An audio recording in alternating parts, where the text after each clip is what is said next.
मोक्षमार्गस्य नेतारं वेतारं कर्मभूभृतां ज्ञातारं विश्वतत्त्वानां वन्दे तद्गुणलब्धये। तत्वार्थ सूत्र महाशास्त्र की यह तत्वार्थ राजवार्तिक नामक टीका, और इस टीका में 6वें सूत्र की टीका तक हम कल तक यहाँ चर्चा कर चुके थे। आज हमारे को 7वें सूत्र पे चर्चा करनी है। मूल सूत्र है निर्देश स्वामित्व साधनाधिकरण स्थिति विधांत है। क्या सूत्र है? मूल याद भी हो जाना चाहिए और उच्चारण करना भी अपने को आना चाहिए, बोलना भी अपने को आना चाहिए। इस सूत्र में क्या कहना चाहते हैं? निर्देश स्वामित्व साधनाधिकरण स्थिति विधांत है। निर्देश स्वामित्व साधनाधिकरण स्थिति विधांत है। क्या कहा है? निर्देश स्वामित्व साधनाधिकरण स्थिति विधांत है। अर्थ देखिए, ये जीवादि के अधिगम के उपाय बतला रहे हैं। अधिगम का अर्थ जानते हैं आप? तो क्या होता है अधिगम? मतलब है जानना, माने जीवादि पदार्थों को जानने के क्या उपाय हैं। जीवादि पदार्थों को जानने के उपाय हैं। सबसे पहला निर्देश। निर्देश माने नाम मात्र कथन या स्वरूप निश्चय, ये तो कहलाता है निर्देश। स्वामित्व क्या कहलाता है? अधिकारी। निर्देश का मतलब तो हुआ नाम मात्र का कथन, नाम तो पता हो, जिसकी हम चर्चा करना चाहते हैं उसका सबसे पहले नाम पता होना, उसे कहते हैं निर्देश। ठीक है। स्वामित्व क्या कहलाता है? उसका अधिकारी कौन है, यह कहलाएगा स्वामित्व। फिर साधन माने कारण क्या है उसका, अधिकरण माने आधार क्या है, स्थिति माने काल की मर्यादा, और विधान माने भेद प्रभेद। इनसे जीवादि का अधिगम होता है। माने जीवादि 7 तत्वों को इन विशेष बातों के आधार पर जाना जा सकता है। नाम से जानो, स्वरूप का निश्चय करो, उसका अधिकारी कौन है, मतलब मालिक कौन है, वो किसके होता है, उसका साधन क्या है, उसका आधार क्या है, कितना उसका काल है, और क्या क्या उसके भेद प्रभेद हैं। इतनी बातों के संदर्भ में किसी भी वस्तु को जानते समय अपने उपयोग को लगाना चाहिए। माने उपयोग में इतनी बातें ख्याल में आनी चाहिए। देखिए आप, अब बात करते हैं इस सूत्र की व्याख्या के संदर्भ में। पहला दूसरा पॉइंट, पैराग्राफ। जिस पदार्थ के स्वरूप का निश्चय हो जाता है उसी के स्वामित्व साधन आदि जानने की इच्छा होती है। क्या? जिसका स्वरूप निश्चय होगा ना, सबसे पहले जिसके स्वरूप का निश्चय होगा उसी के स्वामित्व साधन आदि जानने की इच्छा होगी। अब स्वरूप ही कथन ख्याल में नहीं हो अपने को, तो फिर स्वामित्व साधन आदि भी नहीं जाने जाएंगे उसके संदर्भ में। अतः सर्वप्रथम निर्देश का ग्रहण किया गया है। अन्य स्वामित्व आदि का प्रश्नों के अनुसार क्रम है। जैसा पूछेंगे वैसा जवाब आएगा। सबसे पहले तो ये जान लो कि पदार्थ कौन सा है, किसके बारे में आपको जानना है। तो क्या जीव के बारे में जानना है हमारे को, या सम्यक दर्शन के बारे में जानना है? तो जैसे ही हमने कहा सम्यक दर्शन के बारे में जानना है, वैसे निर्देश हो गया सम्यक दर्शन। फिर देखिए आगे 3 से 5। पर्यायार्थिक नए से औपशमिक आदि भाव जीव हैं, भाव रूप जीव है। पर्यायार्थिक नए से औपशमिक भाव वाला, अक्षयोपशम भाव वाला, ऐसे इन भावादि रूप वाला जीव है। और द्रव्यार्थिक नए से नामादि रूप जीव है। प्रमाण दृष्टि से जीव का निर्देश उभय रूप से होता है। प्रमाण दृष्टि से यदि हम देखेंगे तो दोनों प्रकार से जीव का निर्देश होगा, क्योंकि प्रमाण द्रव्यार्थिक और पर्यायार्थिक दोनों के साथ माने दोनों के होने पर युगपत कथन करता है। प्रमाण का विषय द्रव्यार्थिक और पर्यायार्थिक दोनों को मिला करके बनता है। नए का विषय प्रमाण का एक अंश होता है। प्रमाण का विषय समग्र नए रूप होता है। ऐसी ही वस्तु व्यवस्था है। माने प्रमाण का कथन किस प्रकार का होगा? प्रमाण के माध्यम से जो कथन किया जाता है वो परिपूर्ण कथन होता है। पूरी वस्तु के बारे में किया गया कथन होता है। प्रमाण के बारे में प्रमाण से किया गया कथन। देखिए 6वें 7वें में क्या कहते हैं? निश्चय दृष्टि से जीव अपनी पर्यायों का स्वामी है। जैसे कि अग्नि का स्वामित्व उष्णता पर है। अग्नि किसकी मालिक है? अग्नि का स्वामित्व किस पर चलेगा? अग्नि का अधिकार किस पर चलेगा? उष्णता पर चलेगा। तो अग्नि का स्वामित्व उष्णता पर है। अग्नि का स्वामित्व शीतलता पर नहीं हो सकता। अग्नि गर्म पने की स्वामी तो हो सकती है, लेकिन अग्नि ठंडक की स्वामी नहीं हो सकती है। अग्नि मिठास की स्वामी नहीं हो सकती है। पर्याय और पर्यायी में कथनचित भेद दृष्टि से स्वामित्व व्यवहार हो जाता है। व्यवहार में से सभी पदार्थों का स्वामी जीव हो सकता है। व्यवहार में से सबका स्वामी जीव को कहा जा सकता है। देखिए निश्चय से जीव अपने अनादि पारिणामिक भाव से ही स्वरूप लाभ करता है। पारिणामिक भाव से ही निश्चय से तो ये जो जीव है वो अपने पारिणामिक भाव से ही स्वामित्व रूप लाभ प्राप्त करता है। स्वस्वरूप लाभ प्राप्त करता है। अपने स्वरूप में ही रहता है। अपने स्वरूप को ही प्राप्त करता है। अपने स्वरूप को ही धारण करता है और उसी रूप रहता है। निश्चय से तो जीव का मालिकियत, उसकी मिल्कियत, उसके स्वभाव ही है।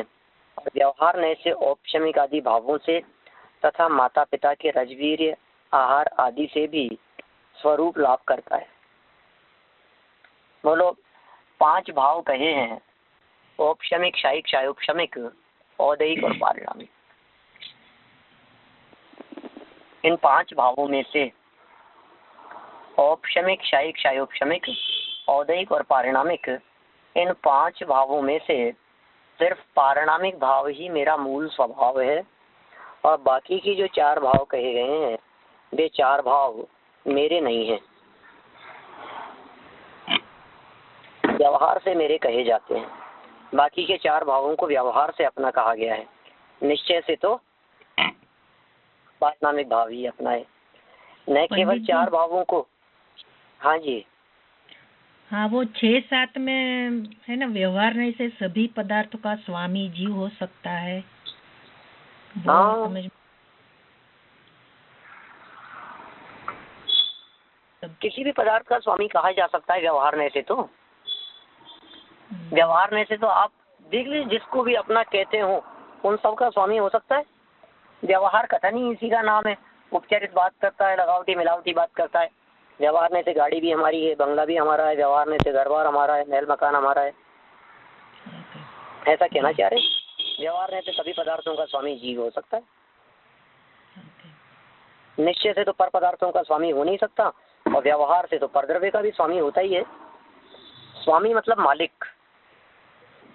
स्वामी मतलब ये परद्रव्य मेरे हैं, ऐसी बुद्धि, ऐसी प्रवृत्ति, वो स्वामीपन का सूचक है। ठीक है ना? हाँ जी। देखिए और नीचे और कहा व्यवहार ने से और बात कही कि माता पिता के रजवीर्य आहार आदि से स्वरूप लाभ करता है। माने ये जीव निश्चय ने से तो अनादि पारिणामिक भाव रूप ही रहता है, लेकिन व्यवहार ने से इसका जो जीवन है, जो जीवत्व है, इसकी जो उत्पत्ति है व्यवहार ने से, वो माता पिता के रजवीर्य या माता के आहार आदि से इसका जीवन बना है, इस शरीर की संरचना हुई है, इसका निर्माण हुआ है, यह उत्पन्न हुआ है, ऐसा भी कह सकते हैं हम व्यवहार ने से।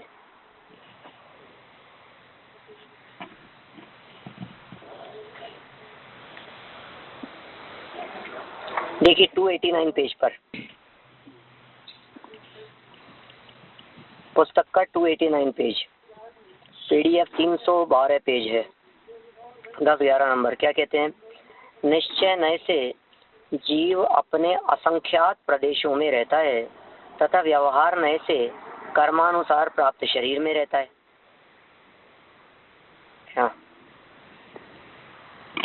समझ में आ रही है क्या बात? हाँ जी। देखिए, सबसे पहले तो निर्देश की बात कर ली थी, फिर उसके बाद में साधन की बात करते रहे, स्वामित्व की बात करते रहे, निश्चय से किसका स्वामी है और व्यवहार से किसका स्वामी है। द्रव्यार्थिक नय से नामादि रूप है, पर्यायार्थिक नय से औपशमिक आदि भाव रूप है, प्रमाण दृष्टि से उभय रूप है। निश्चय से अपनी पर्यायों का स्वामी है और व्यवहार से जगत के बाह्य पदार्थों का स्वामी है। ठीक है। फिर उसके बाद में इन्होंने स्वरूप लाभ शब्द दिया है, साधन शब्द वैसे दिया नहीं है, तो साधन के अंतर्गत भी इस बात को लिया जा सकता था। अभी ये बात कर रहे हैं आगे, कहाँ रहता है, किसके आधार से रहता है, अधिकरण की बात करते हैं। अपने असंख्यात प्रदेशों में रहता है, यह बात तो निश्चय से होगी। अधिकरण की बात करें 10-11 नंबर के पैराग्राफ में अधिकरण की बात हो गई। इससे पहले वाले पैराग्राफ में क्या बात थी? अधिकरण से पहले वाले पैराग्राफ में देखो आप जरा पीछे वाले पेज पर, तो ये साधन की बात में किससे उत्पन्न हुआ है, ये भी तो साधन के अंतर्गत लिया जा सकता है। माता पिता से उत्पन्न हुआ है और निश्चय से देखा जाए तो पारिणामिक भाव स्वरूपी है, अनादिकाल से। निर्देश में तो नाम मात्र का कथन हुआ। स्वामित्व में जीव की अपेक्षा से बात करें तो जीव अपनी पर्याय का स्वामी है कि पर पदार्थों का स्वामी है, निश्चय व्यवहार से कथन किया जा सकता है। यह अधिकारीपन की बात हो गई। साधन माने किससे उत्पन्न हुआ है, तो निश्चय से तो अनादिकाल से है, परम पारिणामिक भाव स्वरूप है। व्यवहार में से देखा जाए तो औपशमिक भावों रूप उत्पन्न होता है कि माता पिता के रजबीर आहार आदि से उत्पन्न हुआ है। निर्देश, स्वामित्व और साधन 3 हो गए। तो चौथा है इसके आगे अधिकरण। किसके आधार से है? तो अपने ही असंख्यात प्रदेशों के आधार से रहता है।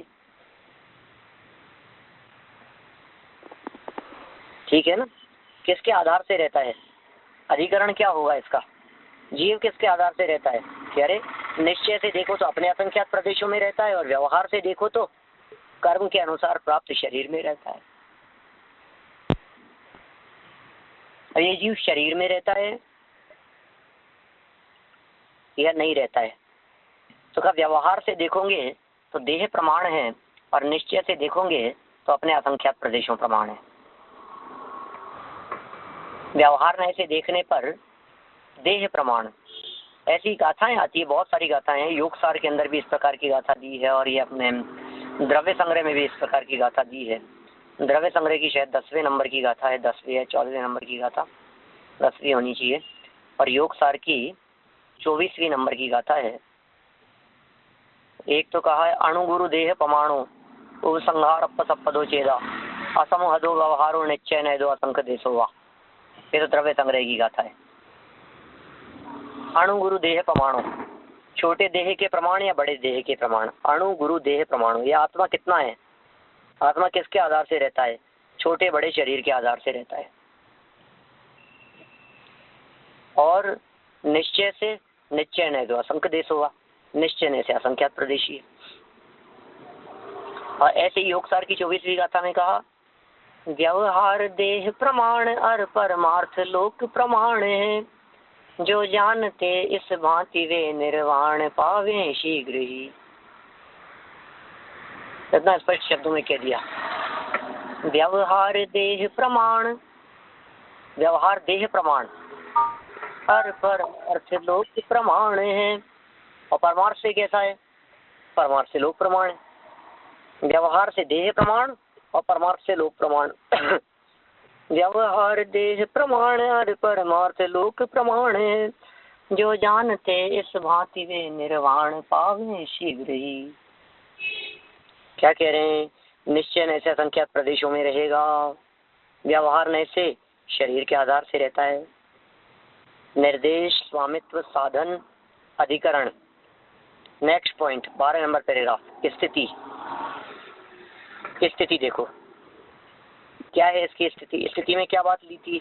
स्थिति में काल को ग्रहण किया था। द्रव्य दृष्टि से जीव की स्थिति अनाद्य अनंत है। जीव कैसा है, कब से है और कब तक रहेगा? अनादि से है और अनंत काल तक रहेगा। अरे लोगों को तो जीव के अस्तित्व के बारे में भी शंका होती है। अनादि अनंत, ये तो अपन लोगों को ऐसी बातें लगती है, बच्चों जैसी बातें लगती है। अपने को लगता है अरे जीव को अनादि अनंत कह रहे हो, इसमें क्या दम है, ये तो हम पिछले 25 साल से 40 साल से जानते हैं, इसमें कौन सी नई बात कह दी आपने? जीव तो अनादि अनंत है ही। अरे भाई साहब, जब अन्य मतियों के सामने बैठते हैं तो वो लोग ऐसे बाल की खाल निकालते हैं। माने वो कई ऐसे दर्शन संप्रदाय वाले हैं जो आत्मा के अस्तित्व को स्वीकार नहीं करते। मुख्य रूप से तो चारवाक दर्शन तो प्रसिद्ध है इस संदर्भ में, जो आत्मा के अस्तित्व से इनकार करता है। वही नहीं होता था।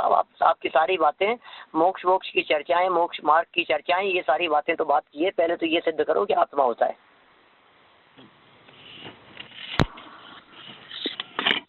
होता है क्या आत्मा? आगे रहो, अनादि अनंत है। द्रव्य दृष्टि से जीव की स्थिति अनादि अनंत है। अनाद्य अनंत, अनादि अनंत, ऐसे संधि विच्छेद होगा इसका। अनाद्य अनंत, अनादि अनंत, अनादि प्लस अनंत, और दोनों को जोड़ दिया जाता है तो अनाद्य अनंत होता है।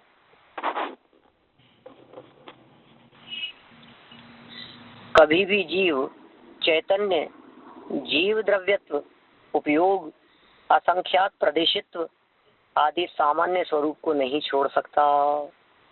जीव अपने चैतन्य पने को नहीं छोड़ता, जीव द्रव्यत्व पने को नहीं छोड़ता, उपयोग लक्षण को नहीं छोड़ता, असंख्यात प्रदेशित्व पने सामान्य लक्षण है, असंख्यात प्रदेशीपना, इसको भी कभी नहीं छोड़ता। ये सब द्रव्य दृष्टि से किए गए कथन है। पर्याय की अपेक्षा स्थिति, एक समय आदि अनेक प्रकार की है। पर्याय की अपेक्षा तो स्थिति अलग अलग प्रकार की होगी, लेकिन निश्चय में से कोई भी भेद नहीं है।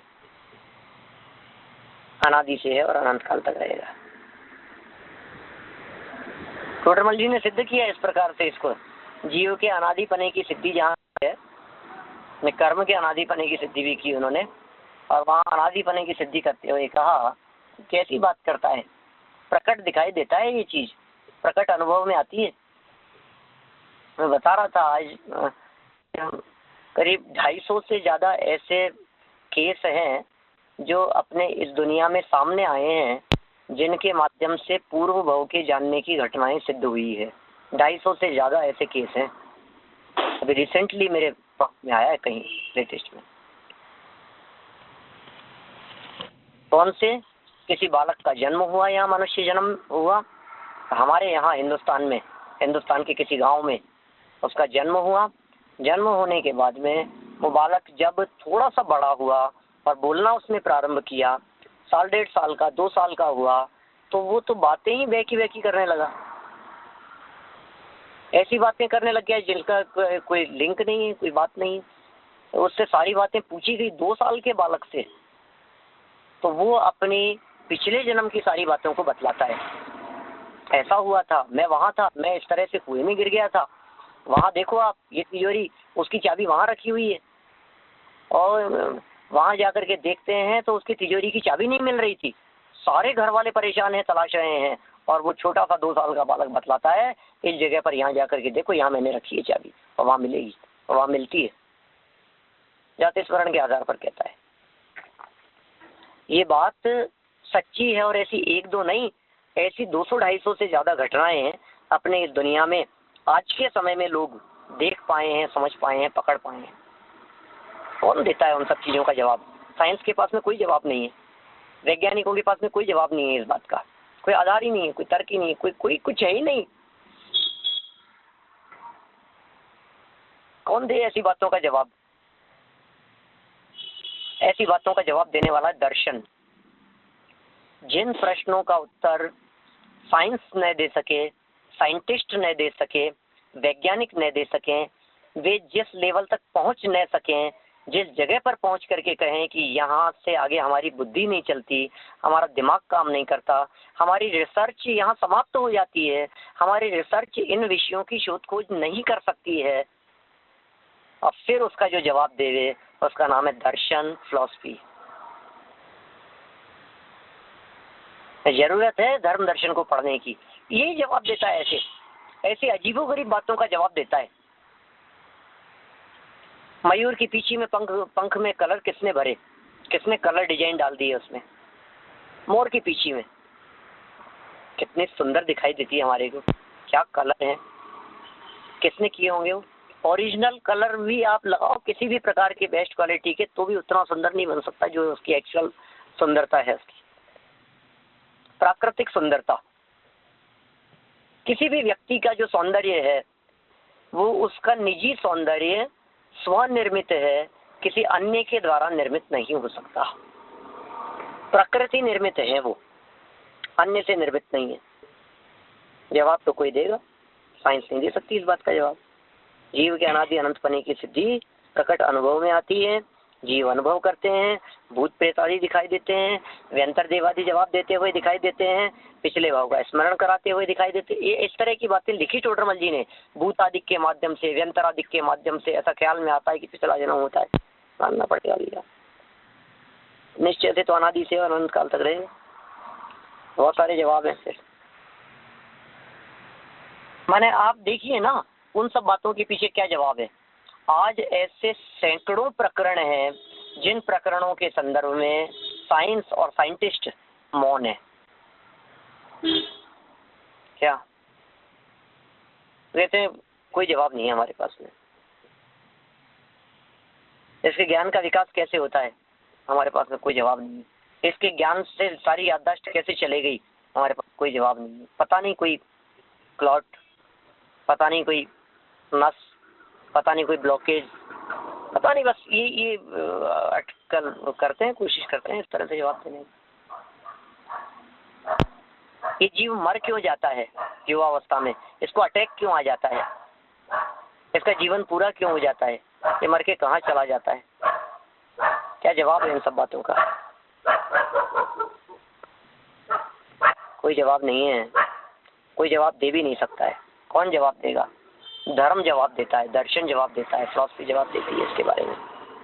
द्रव्य दृष्टि से देखो जीवन आदि अनंत है, अनादि काल से है और अनंत काल तक रहेगा। कभी भी जीव चैतन्य शक्ति से शून्य नहीं है, द्रव्यत्व से शून्य नहीं है, परिणमन से शून्य नहीं है। अपने असंख्यात प्रदेशित्व पने को छोड़ करके कम ज्यादा नहीं हो सकता है। ये जो असंख्यात प्रदेशित्व की जो चर्चा की है, ये सामान्य स्वरूप है उसका। इट मीन्स जीव को रहने के लिए मिनिमम से मिनिमम असंख्यात प्रदेशों की रिक्वायरमेंट है। आपको रहने के लिए कितनी जगह चाहिए? ये 3 गज, 2 गज जगह बहुत है हमारे लिए रहने के लिए, 3 गज जगह पर्याप्त है व्यक्ति को रहने के लिए। सोने के लिए कितनी जगह चाहिए? लेकिन फिर भी न मालूम कितने कितने क्षेत्र की कल्पना करता है। नहीं नहीं, इतने से मकान में क्या होगा, और इतना बड़ा तो होना चाहिए, और इतना बड़ा तो होना चाहिए, और इतने से एरिया से क्या होता है, कल्पनाएं किया करता है। यहाँ कह रहे हैं भैया तेरे को रहने के लिए जितनी जगह चाहिए उतनी जगह लोकाकाश में तुझे अवश्य मिलेगी। देखो कितनी स्वाधीनता ख्याल में आती है इससे अपने को। कोई व्यक्ति हमारे को ये बात कहे, हमारे घर वाले हमारे को ये बात कहे, घर में रहने नहीं देंगे, रहने को जगह नहीं मिलेगी। बोल, रहना है कि नहीं तेरे को घर में? रहने को जगह नहीं मिलेगी। क्या बात कर रहे हो? जीवत्व शक्ति से युक्त हूँ, असंख्यात प्रदेशी हूँ। असंख्यात प्रदेशी मेरा सामान्य लक्षण है। ऐसा होता ही नहीं है कि मुझे रहने के लिए जगह नहीं मिले, ऐसा संभव ही नहीं है। आपकी जगह देने और नहीं देने से कोई फर्क नहीं पड़ता है। मैं तो सहज ही जहाँ रहूंगा वहीं मुझे जगह मिल जाएगी। लोकाकाश मुझे जगह देगा, आकाश मुझे जगह देगा। शायद भ्रम हो गया है आपको कि आपने मुझे रहने के लिए जगह दे रखी है, आपको भ्रम हो गया है। सच्ची बात यह है, मुझे रहने के लिए किसी और के द्वारा जगह प्रदान की जावे ऐसी अपेक्षा ही नहीं है, क्योंकि मैं स्वयं जगह प्राप्त करने की योग्यता रखता हूँ। असंख्यात प्रदेशों को घेरे ही रहता हूँ, जहाँ रहूंगा वही जगह है। है ना। लेकिन पर्याय अपेक्षा से देखोगे तो स्थिति कितनी है, कितने काल तक रहते हो, आपकी उम्र कितनी है, पर्याय अपेक्षा से 60 साल, पर्याय अपेक्षा से 30 साल, पर्याय अपेक्षा से 35 साल, पर्याय अपेक्षा से 45 साल, 75 साल, 70 साल, 65 वर्ष, 60 वर्ष, तो पर्याय अपेक्षा से कहा गया काल है, ठीक है ना। तो पर्याय अपेक्षा से जो काल बतलाया गया है वो तो कैसा काल है, एक प्रकार से व्यवहार अपेक्षा से काल समझना चाहिए। वो स्थिति तो कुछ समयों की हो सकती है, कुछ लिमिटेड टाइम पीरियड की हो सकती है, लेकिन निश्चय से जो मेरी स्थिति है वह स्थिति अनादि अनंत है। लास्ट पॉइंट क्या रहा, क्या क्या थे, निर्देश नाम जान लिए, स्वामित्व किसका मालिक है, साधन किससे हुआ है, अधिकरण किसके आधार से है, ठीक है ना, स्थिति काल कितना है, और विधान माने प्रकार। ये 6 बातें कही है, निर्देश, स्वामित्व, साधन, अधिकरण, स्थिति और विधान। अब विधान की बात कहते हैं। विधान माने कौन सा विधान, शांति विधान या पंचपरमेष्ठी विधान, कौन सा विधान, इंद्रध्वज विधान के सिद्ध चक्र विधान, कल्पद्रुम विधान, नहीं नहीं नहीं, पंचमेरु नंदीश्वर, अरे क्या बात करते हो, इनकी बात ही नहीं है, इन विधानों की बात ही नहीं है। विधान का अर्थ तो क्या होता है, भेद, उसके भेद प्रभेदों को जानना, यही विधान कहलाता है। 13 नंबर देखिए क्या कह रहे हैं यहाँ, 289 पेज पर 13 नंबर में देखिए, जीव, द्रव्य, नारक, मनुष्य आदि पर्यायों के भेद से संख्यात, असंख्यात और अनंत प्रकार के हैं। क्या कह दिया, गजब बात कह दी। नारक, मनुष्य आदि, नारकी भी, मनुष्य भी, इन सब पर्यायों की अपेक्षा से यदि भेद किए जावे तो जीव संख्यात, असंख्यात और अनंत प्रकार के होंगे। जीवों के भेद प्रभेद बता दिए इन्होंने, कितने प्रकार के जीव होते हैं। आपसे पूछे तो हो सकता है आप कह दोगे संसारिणो मुक्ताश्च, आगे चल के कहेंगे ना दूसरे अध्याय में जीव कितने प्रकार के, 2 प्रकार के, कौन से के, संसारिणो मुक्ताश्च, और भी कोई प्रकार, समनस्का अमनस्का, मन सहित और मन रहित, तो 2 ही प्रकार के होते हैं क्या, हाँ भाई 2 ही प्रकार के होते हैं, ठीक है, कि और कोई प्रकार, और कोई प्रकार नहीं। तो यहाँ ये कह रहे हैं और भी बहुत प्रकार हो सकते हैं भाई साहब, मनुष्य, त्रियंच, देव, नारकी, 1 इंद्रिय, 2 इंद्रिय, 3 इंद्रिय, 4 इंद्रिय, 5 इंद्रिय, फिर उनमें भी इतनी उम्र वाला, 10 साल की उम्र तक के, 8 साल की उम्र तक के, 10 साल की उम्र तक के, 20 साल, 40 साल तक की उम्र तक के, उम्र के हिसाब से भोग भूमि वाले, कर्म भूमि वाले, कुभोग भूमि वाले, आर्यखंड वाले, मृच खंड वाले, कितने प्रकार से विभाजन होंगे। ये सारे विभाजन, मोटे मोटे जो विभाजन किए गए, ये सब तो हैं संख्यात, और जितने प्रकार से उनको एक जातिवाचक संज्ञाओं में विभाजित किया जा सकता है वो सब होंगे असंख्यात। और व्यक्तिगत, इंडिविजुअल यदि देखा जाए, हर जीव अपना अपना है, हर जीव के परिणाम न्यारे न्यारे हैं, और हर जीव अपने में एक यूनिक है, वो तो हो जाएंगे उसके प्रकार अनंत। तो ये भेद प्रभेद की दृष्टि से बात होगी, विधान की दृष्टि से बात होगी। ये जीव की बात कही अभी तक यहाँ। इस तरह से अजीव, आश्रव, बंध, संवर, निर्जरा और मोक्ष, ये सबकी चर्चा की जा सकती है, और ये सबकी चर्चा कर रहे हैं यहाँ। सम्यक दर्शन ज्ञान चारित्र की भी चर्चा करेंगे, जीवादि तत्वों की, सब तत्वों की चर्चा करेंगे। इनमें से सबसे पहले इन्होंने यहाँ जीव की चर्चा की है। जीव के संदर्भ में 6 बातों से जानने की बात कही। अजीव की चर्चा देखिए आप, 14 नंबर।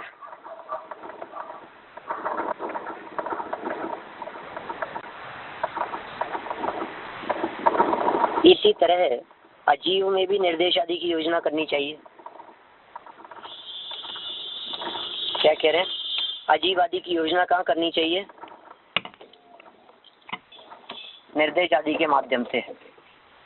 निर्देश, स्वामित्व, साधन, अधिकरण, स्थिति, विधान, इन सबसे जीवादि पदार्थों को बता रहे हैं। यथा निर्देश, 10 प्राण रहित अजीव होता है।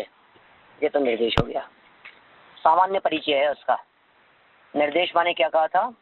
सामान्य परिचय, नाम मात्र जान लेना, इतनी बात कही थी निर्देश के माध्यम से। नाम मात्र जान लेने को निर्देश कहते हैं, स्वरूप मात्र को निर्देश कहते हैं।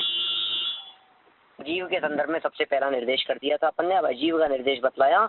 जो जो जीव नहीं है, जो जो जीता है, जो जो 10 प्राण रहित है, वो अजीव होता है। अथवा नाम आदि रूप भी अजीव है। नाम आदि रूप भी अजीव है, मतलब नाम आदि के अंदर वही लगा लेना, नाम स्थापना द्रव्य भाव रूप भी अजीव है, ऐसा। ये सब निर्देश की बात है। इसमें एक बात और विशेष लगा लेना, जो मैं विशेष यहाँ कहना चाहता हूँ कि जो 10 प्राण रहित कहा है, इसके साथ साथ में उसमें अजीव नाम भी होना चाहिए। निर्देश का मतलब नाम कहा था ना, तो अजीव नामधारी भी वो होना चाहिए, तभी अजीव कहलाएगा। अकेले 10 प्राण रहित होने को यदि अजीव मानेंगे तो सिद्ध परमात्माओं के अजीव होने का प्रसंग प्राप्त होगा। फिर सिद्ध परमात्मा अजीव हो जाएंगे, क्योंकि उनके 10 प्राण तो है नहीं। सिद्ध परमात्मा को 10 प्राणों से रहित होते हैं। ख्याल में आ रही है बात? तो निर्देश के अंदर सबसे पहली बात क्या लेनी है अपने को? नाम अजीव, अजीव है, प्राण रहित होता है, जिसका नाम अजीव है, जिसमें अजीव बने की स्थापना है, ठीक है ना। जो द्रव्य भाव से अजीव है वो अजीव, पहला हो गया। दूसरा क्या है? स्वामित्व। अजीव स्वामी अजीव ही होता है, अथवा भोक्ता होने के कारण जीव भी होता है। क्लियर होगी? स्वामी कौन है? अजीव का स्वामी कौन है? कर्तापन की दृष्टि से देखें तो अजीव का कर्ता अजीव है, इसलिए अजीव ही उसका स्वामी है। लेकिन भोक्तापन की दृष्टि से देखें तो जीव उसको भोगता है, इसलिए जीव भी उसका स्वामी कहा जा सकता है। ठीक है। अजीव का स्वामी अजीव ही होता है, अथवा भोक्ता होने के कारण जीव को भी उसका कर्ता कहा जा सकता है, उसका स्वामी कहा जा सकता है। साधन पूछना है कुछ आप लोगों को?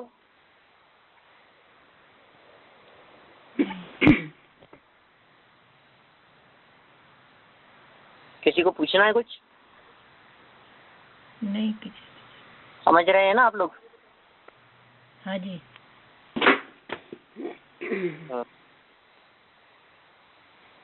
पुद्गलों के अणुत्व का साधन भेद है, और स्कंद का साधन भेद और संघात है।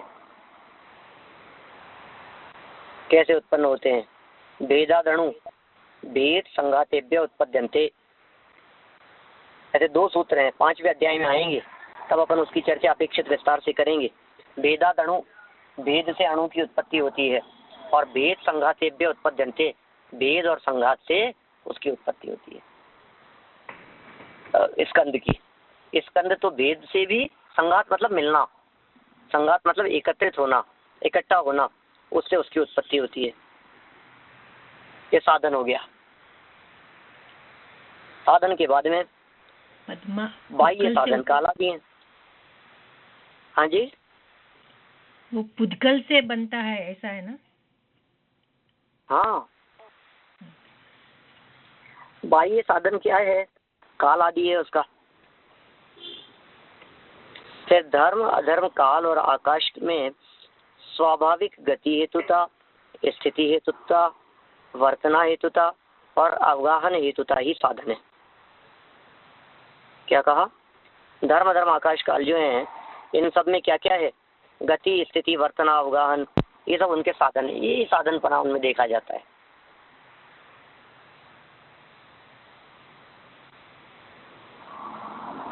जीव और पुद्गल, क्योंकि इनके निमित्त से गति हेतुता की अभिव्यक्ति होती है। साधारणतया सभी द्रव्यों का अपना निज रूप ही अधिकरण है। अधिकरण क्या है? कौन किसके आधार से है? इस सामान्य पने सब द्रव्य अपने अपने निज द्रव्य के आधार से ही रहते हैं, अपने अपने स्वभाव के आधार से ही रहते हैं। तो साधारणतया सभी द्रव्यों का अपना निज रूप ही अधिकरण है। आकाश बाह्य अधिकरण है क्या? आकाश क्या है? बाहरी अधिकरण है। कहाँ रहते हो साहब आप? कौन सी जगह पर रहते हो? साहब लोकाकाश में रहते हैं। अरे तो बाह्य अधिकरण है। निश्चय से अधिकरण कौन है? कि निश्चय से तो अधिकरण सब द्रव्यों का अपना अपना रूपी अधिकरण है। जैसे भी जीव की चर्चा करते हुए कहा था ना, उसका असंख्यात प्रदेश ही उसका आधार है। किसके आधार से रहता है ये जीव? व्यवहार से शरीर के आधार से रहता है, निश्चय से असंख्यात प्रदेशों के आधार से रहता है। तो पुद्गल किसके आधार से रहता है? धर्म अधर्म किसके आधार से रहते हैं? काल आकाश किसके आधार से रहते हैं? कि निश्चय से तो सभी द्रव्य अपने अपने आधार से रहते हैं, और व्यवहार से यदि देखा जाए तो वे आकाश के आधार से रहते हैं। आकाश बाह्य अधिकरण है। जलादि के लिए घट आदि अधिकरण है। होता ही है, अनजानते ही। जल किसके आधार से? घड़े के आधार से, बोतल के आधार से, बर्तन के आधार से। कोई ना कोई आधार चाहिए। कौन किसके आधार से टिका हुआ है, कौन किसके आधार से रह रहा है, यह जानना भी जरूरी है। द्रव्य दृष्टि से स्थिति अनादि अनंत है। किसकी? अजीव की। और पर्याय दृष्टि से एक समय आदि। किसकी स्थिति की बात कर रहे हैं? ये अजीव की स्थिति की बात कर रहे हैं। तो फिर जीव की स्थिति कही थी अनादि अनंत, पर्याय की भी यही है क्या? कि हाँ, अजीव की भी यही है। पर्याय दृष्टि से एक समय और द्रव्य दृष्टि से अनादि अनंत। द्रव्य दृष्टि से धर्मादि तीन द्रव्य एक एक है। क्या कहा? द्रव्य दृष्टि से जो धर्म धर्म आकाश काल आदि हैं, ये धर्म धर्म और आकाश, काल नहीं, कालाणु तो असंख्यात हैं। द्रव्य दृष्टि से धर्म अधर्म और आकाश एक एक है, और पर्याय दृष्टि से अनंत जीव पुद्गलों की गति आदि के निमित्त से अनेक हैं, संख्यात असंख्यात। जब बात कर रहे हैं, कौन कहे ऐसी बात? धर्म द्रव्य भी संख्यात असंख्यात अनंत है, अधर्म द्रव्य भी संख्यात असंख्यात अनंत है, आकाश द्रव्य भी संख्यात असंख्यात अनंत है। अरे हट, आप किसी को कह करके देखो ये राजवार्तिक के अलावा ये बात, इस न्याय से चर्चा किए बिना आप किसी के सामने ये बात कह करके देखो, वो मानता है कि नहीं और स्वीकार करता है कि नहीं। तुरंत कह देगा नहीं, कैसे स्वीकार कर लेगा? वो मानता ही नहीं हो। द्रव्य दृष्टि से धर्मादि तीन द्रव्य एक एक हैं। पर्याय दृष्टि से किस अपेक्षा से? निमित्त की अपेक्षा से। क्या निमित्त की अपेक्षा से?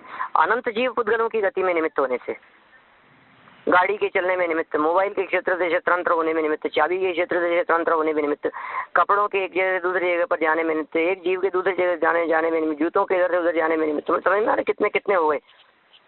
तो संख्या अनंत प्रकार हो जाएंगे उसके। धर्म द्रव्य ये सबके रुकने में वही, और सबकी अवगाहना में वही आकाश द्रव्य। माने जनागम में कितने प्रकार की विवक्षाएं कही गई है, देखिए आप।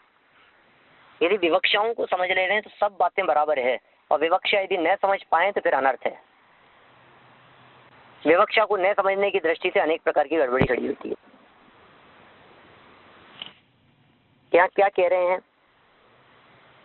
धर्म द्रव्य अधर्म द्रव्य और आकाश द्रव्य निश्चय से तो एक एक है, द्रव्य दृष्टि से एक एक है, और पर्याय दृष्टि से संख्यात असंख्यात अनंत भी हो सकते हैं। और काल कितने हैं? संख्यात और असंख्यात। ये कैसे? काल संख्यात और असंख्यात कैसे हैं? लो, आप लोगों में से कोई बतला सकता है काल संख्यात और असंख्यात कैसे हैं?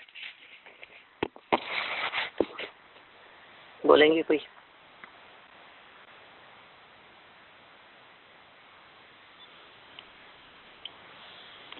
प्रदेश के हिसाब से। संख्यात कहाँ है? वो तो असंख्यात है। प्रदेश के हिसाब से तो एक प्रदेश ही है, कालाणु तो एक प्रदेश ही है। लोकाकाश के प्रदेश पर है, दृष्टि से देखेंगे तो काल असंख्यात हैं। संख्यात कैसे होगा? अनंत पदार्थों के हिसाब का परिणामन हो रहा है, अनंत हो जाएगा। यहाँ तो कह रहे हैं काल द्रव्य के संख्यात प्रकार, असंख्यात प्रकार और पर परिणामन में निमित्त होता है, अतः अनंत भी है।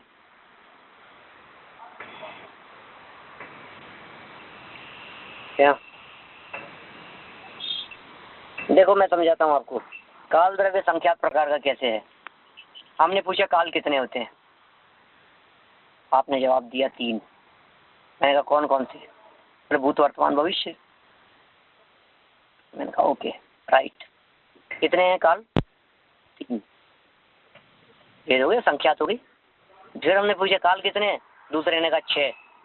हमने कहा कौन कौन से, बोले पहला काल, दूसरा काल, तीसरा काल, चौथा काल, पंचम काल, छठवां काल। 6 काल होते हैं। षट समयाभ्याम सर्पिणीभ्याम, वहाँ स्वामी आचार्य का सूत्र है, 6 होते। कहा ओके सही है तुम्हारा जवाब। कितने हो गए, संख्यात, माने संख्या में जहाँ बांटा जा सके, काल के जितने भेद किए जा सके, निश्चय काल, व्यवहार काल, संख्यात। फिर असंख्यात कैसे हैं, काल द्रव्य असंख्यात कैसे हैं, बोलिए। असंख्यात कैसे होंगे, संख्या तो बता दी मैंने, संख्यात किस प्रकार से, भेदों के, ये भेद का ही तो प्रकरण चल रहा है। निर्देश, स्वामित्व, साधन, अधिकरण और स्थिति, स्थिति तक तो बात हो गई ना। अब विधान, स्थिति की दृष्टि से अनादि अनंत हो गया, अब विधान की दृष्टि से बात कर रहे हैं, माने भेद प्रभेद की दृष्टि से बात कर रहे हैं। अजीव के भेद बतला रहे हैं, धर्म धर्म आकाश के भेद हो गए, काल के भेद कितने हैं, संख्यात असंख्यात अनंत है। संख्यात क्यों है, ये स्थूल दृष्टि से काल को 3 भागों में, 6 भागों में, 2 भागों में बांटा जा सकता है, निश्चय व्यवहार काल, उत्सर्पणी अवसर्पणी काल। और भी यदि भेद प्रभेद देखेंगे तो हम कहेंगे घड़ी, घंटा, मिनट आदि, कितने भेद होंगे, 150 भेद हो जाएंगे। और क्या होगा, आवली हो गया, मुहूर्त हो गया, दिन हो गया, वर्ष हो गया, महीने हो गए, आयन हो गए, ऋतु हो गई, मतलब कितने प्रकार के भेद हो सकते हैं। अवसर्पणी हो गया, उत्सर्पणी हो गया, कल्पकाल हो गया, युग हो गया, ये सब लिमिटेड है। संख्यात, असंख्यात क्यों है कि लोकाकाश के असंख्यात प्रदेशों में प्रत्येक प्रदेश पर एक एक काल का अणु मौजूद है, इसलिए जितने लोकाकाश के प्रदेश हैं उतने ही काल द्रव्य के प्रदेशों की संख्या है, माने उतने ही कालाणु हैं, उतने ही काल द्रव्यों की संख्या है। ऐसा कैसे, ख्याल में आ गई बात। काल द्रव्य की संख्या कितनी है, उतनी है, एक भी कम नहीं है, एक भी ज्यादा नहीं है। आकाश के प्रदेशों से एक प्रदेश भी कम नहीं, और आकाश के प्रदेशों से एक प्रदेश भी ज्यादा नहीं। ये काल की संख्या हो गई। तो कितने हैं आकाश के प्रदेश, आकाश के प्रदेश माने पूरे आकाश के प्रदेश नहीं, लोकाकाश के प्रदेश की बात कर रहा हूं मैं। लोकाकाश के प्रदेश की अपेक्षा से बात समझना, तब जाकर के असंख्यात आएगा। तो अनंत किस अपेक्षा से कहते हो आप, क्या अनंत भी कहते हैं हम, किस अपेक्षा से कहते हो अनंत। ये अनंत कहने के पीछे अभिप्राय है पर परिणमन में निमित्त की अपेक्षा, पर पदार्थों में परिणमन की अपेक्षा से देखेंगे हम कह देंगे अनंत भी है। देखो संख्यात का दूसरा हेतु एक ये भी हो सकता है, एक तो हमने संख्यात का हेतु बतलाया आपको काल के भेद, और दूसरा हम संख्यात पने का हेतु आपको बतला रहे हैं, वो क्या है, काल के भेद नहीं। देखिए काल द्रव्य किसमें निमित्त है, तो आप कहेंगे जो सभी द्रव्यों के परिणमन में सहयोगी हो उसे काल द्रव्य कहते हैं।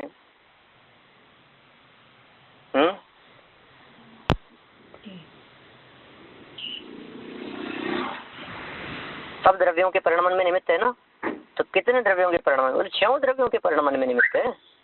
जीव पुद्गल धर्म धर्म आकाश काल 6 द्रव्यों के परिणमन में निमित्त है। तो जीव के परिणमन में निमित्त एक प्रकार का काल, अजीव के पुद्गल के परिणमन में निमित्त दूसरे प्रकार का, धर्म धर्म आकाश के परिणमन में निमित्त एक प्रकार का। तो कितने प्रकार हो गए, संख्यात प्रकार का हो गया काल के संख्यात प्रकार।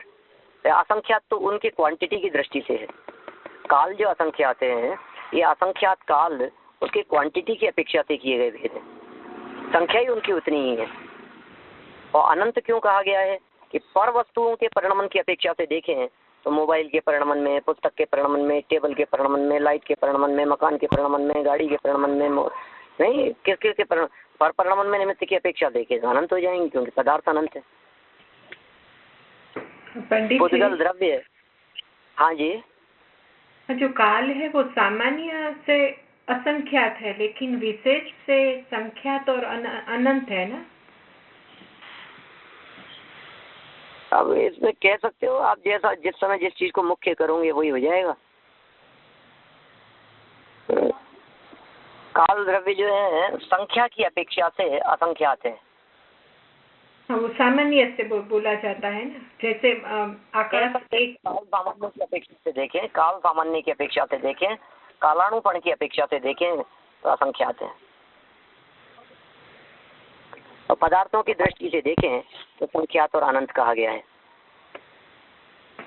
ऐसे ही पुद्गल द्रव्य भी सामान्य से एक है, सामान्य से एक है और विशेष रूप से संख्यात, असंख्यात और अनंत वाला है। पुद्गल तो प्रदेशों की अपेक्षा से भी कोई संख्यात प्रदेशी पुद्गल है, कोई असंख्यात प्रदेशी पुद्गल है, कोई अनंत प्रदेशी पुद्गल है। संख्या या संख्याश पुद्गला नाम, ऐसा एक सूत्र दिया है उमा स्वामी आचार्य ने, संख्या या संख्याश पुद्गला नाम। तो इस तरह से ये निर्देश, स्वामित्व, साधन, अधिकरण, स्थिति और विधान, इन 6 विवक्षाओं से जीव तत्व को देखा हमने और अजीव तत्व को भी देखा। आश्रव बंध आदि का स्वरूप भी इन्हीं विशेष अपेक्षाओं से और बतलाया गया है। अपन इस प्रकरण को कल और आगे बढ़ाएंगे। आज की चर्चा को हम यहीं विराम देते हैं। किसी को यदि कुछ पूछना हो तो आप लोग पूछिए, नहीं तो फिर हम निर्माणी स्थिति बोलते हैं।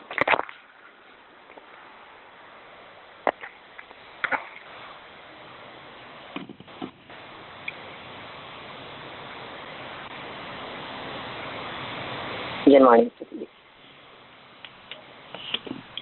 जावाणी के ज्ञान से तुझे लोकालोक, सोवाणी मस्तक नमो सदा देत हूँ रोक, सदा देत हूँ रोक। 9 बार कर्म।